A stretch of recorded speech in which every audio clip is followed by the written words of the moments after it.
You can take a seat, Mr. Worthing. Thank you, Lady Bracknell. I prefer standing.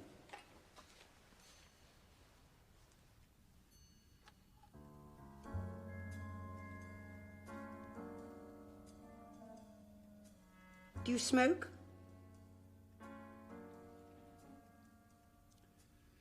Well, yes, I must admit I smoke. I'm glad to hear it. A man should always have an occupation of some kind. There are far too many idle men in London as it is. How old are you? 35. A very good age to be married at. I've always been of opinion that a man who desires to get married should know either everything or nothing.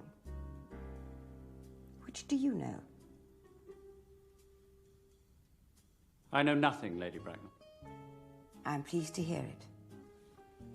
I do not approve of anything that tampers with natural ignorance. Ignorance is like a delicate, exotic fruit. Touch it, and the bloom is gone.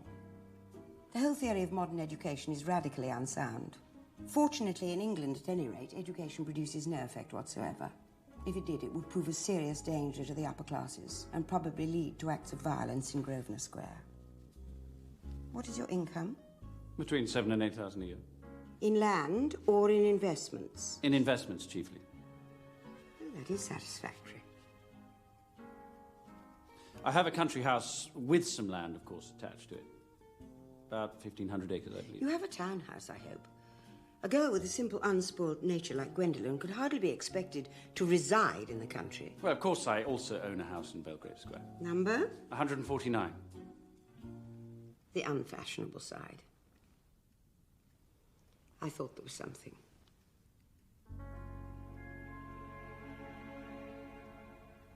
However, that could easily be altered. You mean the fashion or the side? Well, both if necessary, I presume.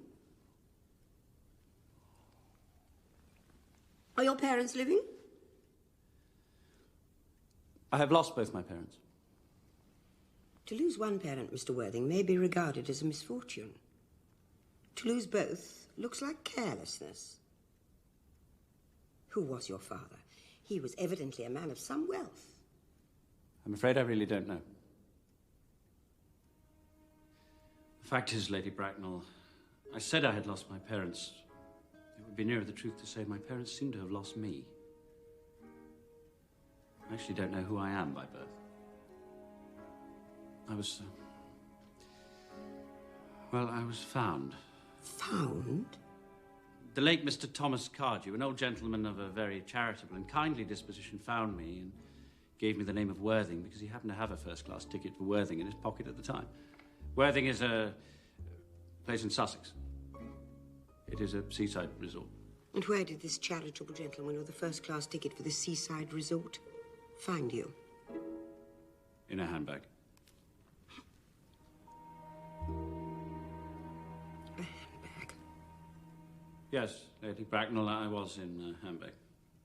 Somewhat large, black leather handbag with handles to it. An ordinary handbag, in fact. In what locality did this Mr. James or Thomas Cardew come across this ordinary handbag? In the cloakroom at Victoria Station.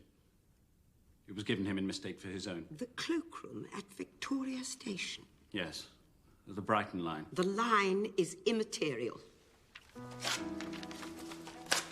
Mr. Worthing, I confess I am somewhat bewildered by what you have just told me. To be born, or at any rate bred in a handbag, whether it has handles or not, seems to me to display a contempt for the ordinary decencies of family life, which remind one of the worst excesses of the French Revolution. And I presume you know what that unfortunate movement led to. May I ask you then what you would advise me to do? I need hardly say I would do anything in the world to ensure Gwendolen's happiness. I would strongly advise you, Mr. Worthing, to try and acquire some relations as soon as possible. And to make a definite effort to produce, at any rate, one parent of either sex before the season is quite over. Well, I don't see how I could possibly manage to do that. I can produce the handbag at any moment. It's in my storeroom at home. I really think that should satisfy you, Lady Bracknell. Me, sir? What is it to do with me? You can hardly imagine that I and Lord Bracknell would dream of allowing our only daughter, a girl brought up with the utmost care, to marry into a cloakroom and form an alliance with a parcel.